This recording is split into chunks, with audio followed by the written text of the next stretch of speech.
Olá, queridos e queridas. Vamos para a nossa segunda aula de dispositivos de armazenamento. Nesta aula, nós vamos falar das memórias secundárias e da memória intermediária.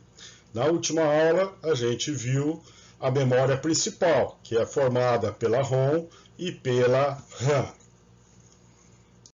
As memórias secundárias são aquelas onde a gente armazena os dados por mais tempo, até o definitivamente, que foi comentado na aula passada.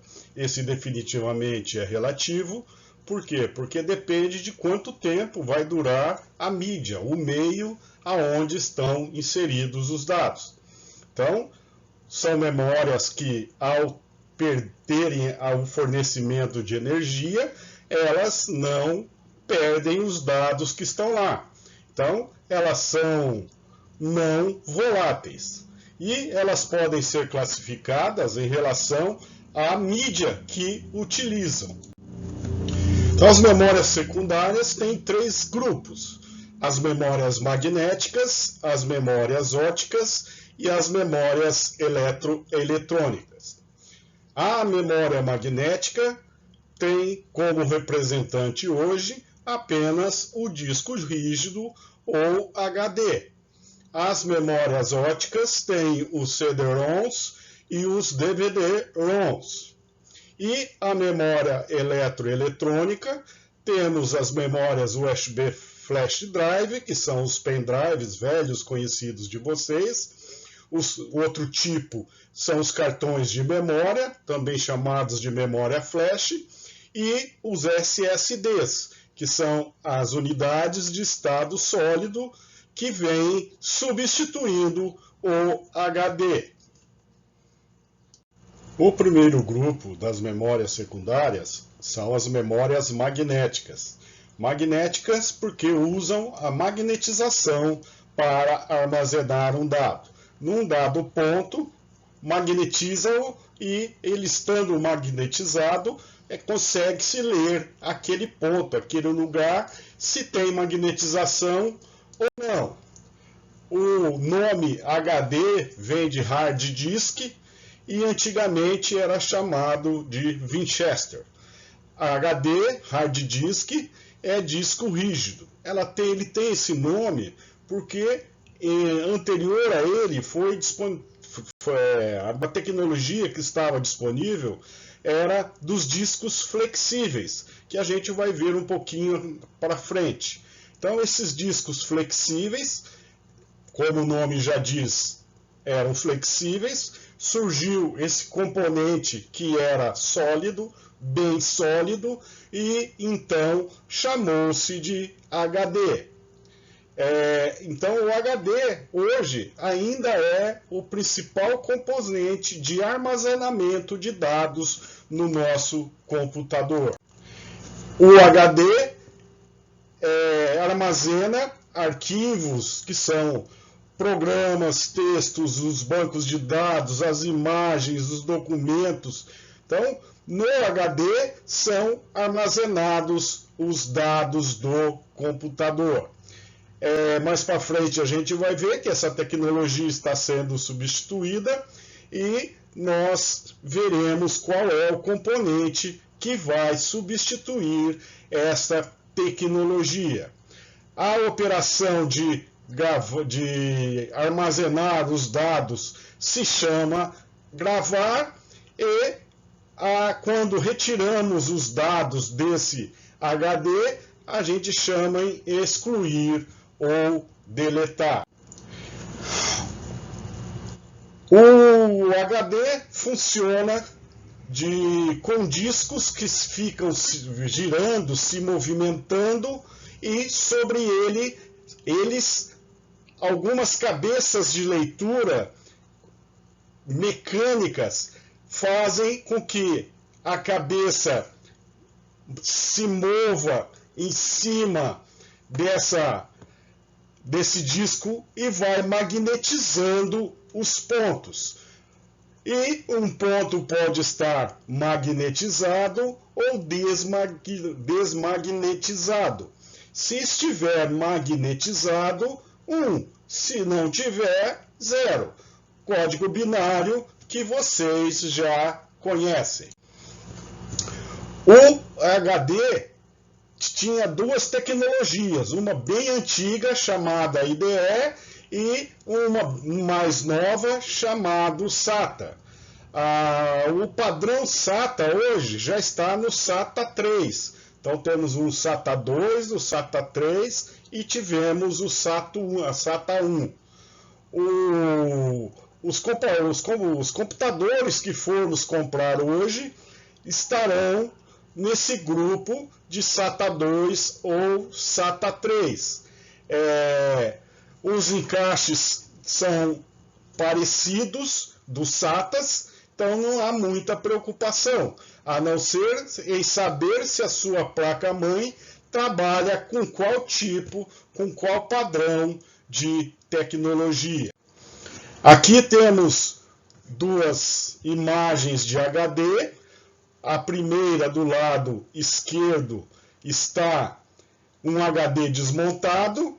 Notem o disco, geralmente são 4 discos, e a cabeça de leitura, como eu falei para vocês. Essa cabeça de leitura está em um braço, lógico, né? Ela tem que estar apoiada em algum lugar, e o disco se movimenta e a cabeça de leitura também se movimenta, atingindo os locais. Esses locais, onde do disco rígido, são separados em trilhas e setores.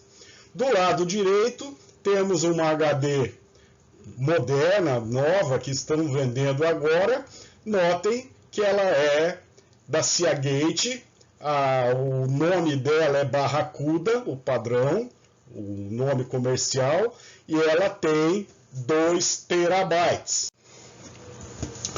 Antigamente, antes até do que o HD, o que existiam eram esses discos flexíveis, chamados de disquete. No canto superior direito, temos o disquete de 5 1/4, que por padrão, antigamente, conseguíamos armazenar nele 360 KB, e depois fizeram um avanço tecnológico e esse disco chegou até 1.2 megabytes. Debaixo dessa figura temos 4 disquetes. Esses disquetes também são meios magnéticos, que nem as fitas cassetes que a gente tinha, as fitas de videocassete, só que numa estrutura da forma de um disco. Começou os disquetes com 720 KB e uma nova tecnologia, um avanço que tivemos, chegou até 1.44 megabytes. Claro que estão em desusos e isso hoje é peça de museu. Assim como o que nós tivemos antes deles até, essas fitas DAT. Essas fitas DAT podiam ser em cartucho ou igual uma fita cassete, aonde armazenava-se dados nelas. Então essas fitas são uma tecnologia bem antiga que veio antes do HD nosso. O segundo grupo das memórias secundárias são as memórias óticas, onde temos como representantes os CD-ROMs e os DVD-ROMs. CD, Compact Disc, ROM, Read Only Memory, memória de apenas leitura. Tem esse nome porque inicialmente os CDs vinham gravados de fábrica e nós, usuários comuns, não podíamos gravar.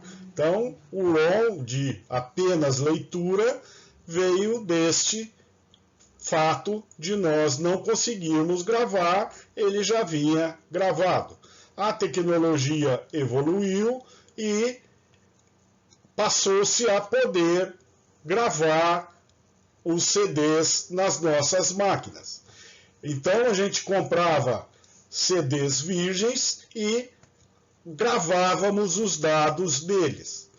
Eles poderiam ser RID, só de leitura, aonde gravávamos apenas uma vez, ou RW, Read Write, que podíamos gravar mais de uma vez. Em teoria, dizia-se que eu podia sobrepor os dados até 7 vezes, mas na prática não conseguíamos mais do que 4 vezes.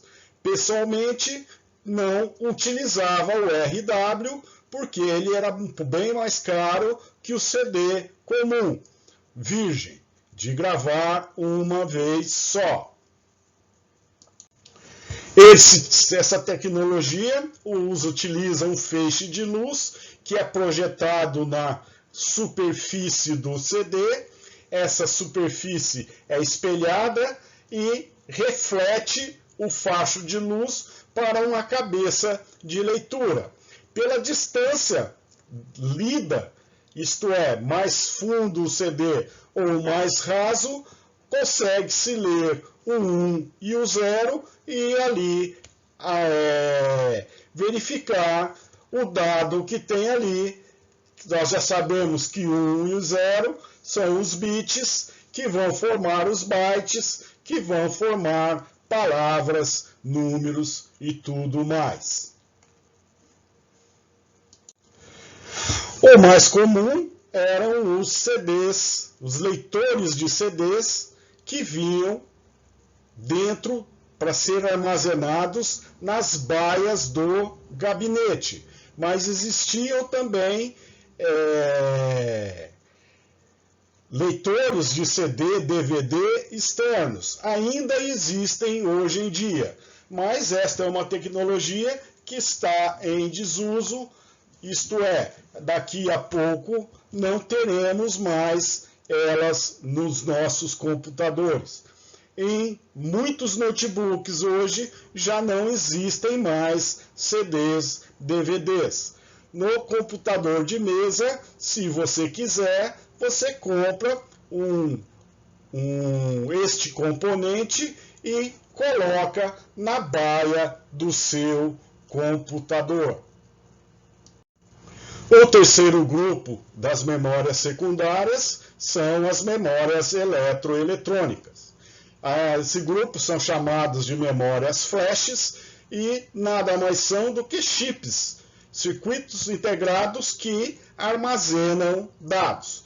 Também são não voláteis, isto é, perdeu o fornecimento de energia, não perde os dados que estão ali. O primeiro grupo o primeiro representante deste grupo são as memórias USB Flash Drive. Bem conhecidas de vocês são os pendrives. Os pendrives começaram com 512 MB, depois os pendrives de 1 GB, de 2 GB, de 4, de 8, 16 e comercialmente, isto é, facilmente e barato comprado, nós temos hoje até os pendrives de 64 GB. Comumente a gente usa pendrives de 4 ou de 8 GB. É um meio de armazenamento barato. Pendrives de 4 GB, compra-se hoje aí por R$20, R$25, de 8 GB de 25, 30, 35, dependendo da marca e do modelo, e então fica barato armazenar dados nestes pendrives. Notem que são chips aonde eu insiro os dados. E qual que é o problema do pendrive? É a gente perder. Tem pendrives bem pequenininhos que mal a gente consegue colocar na porta USB.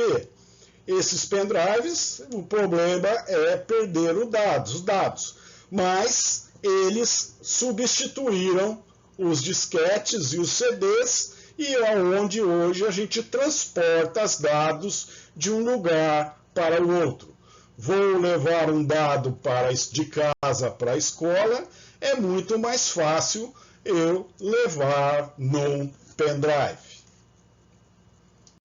O segundo grupo das memórias eletroeletrônicas são os cartões de memória, também chamados de memória flash.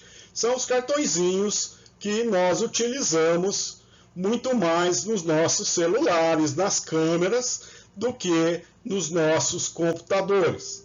Provavelmente você deve ter um cartão deste no seu smartphone.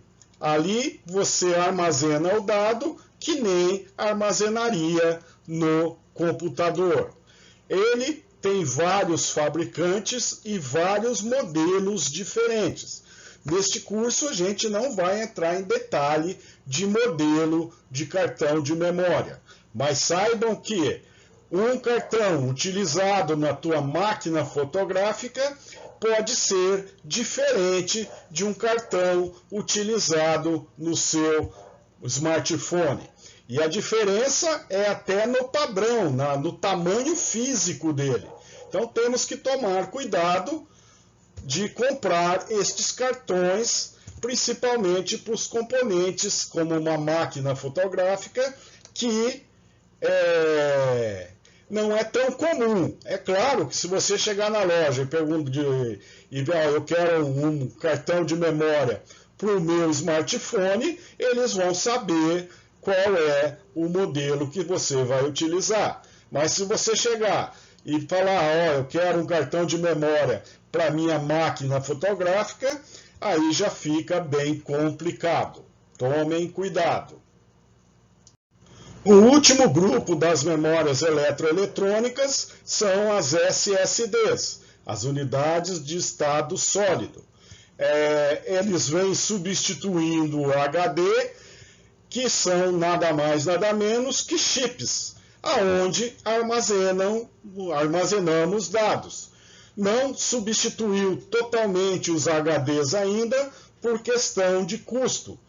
Um SSD de um mesmo tamanho de HD é muito, mas muito mais caro. Para vocês terem uma ideia, um HD de meio tera, que é 512 GB, está na faixa aí de uns 150, 200 reais. Um SSD de 502 GB está na faixa de 800 mil reais. Existem SSDs comerciais mais baratos, mas eles estão armazenando 128 MB,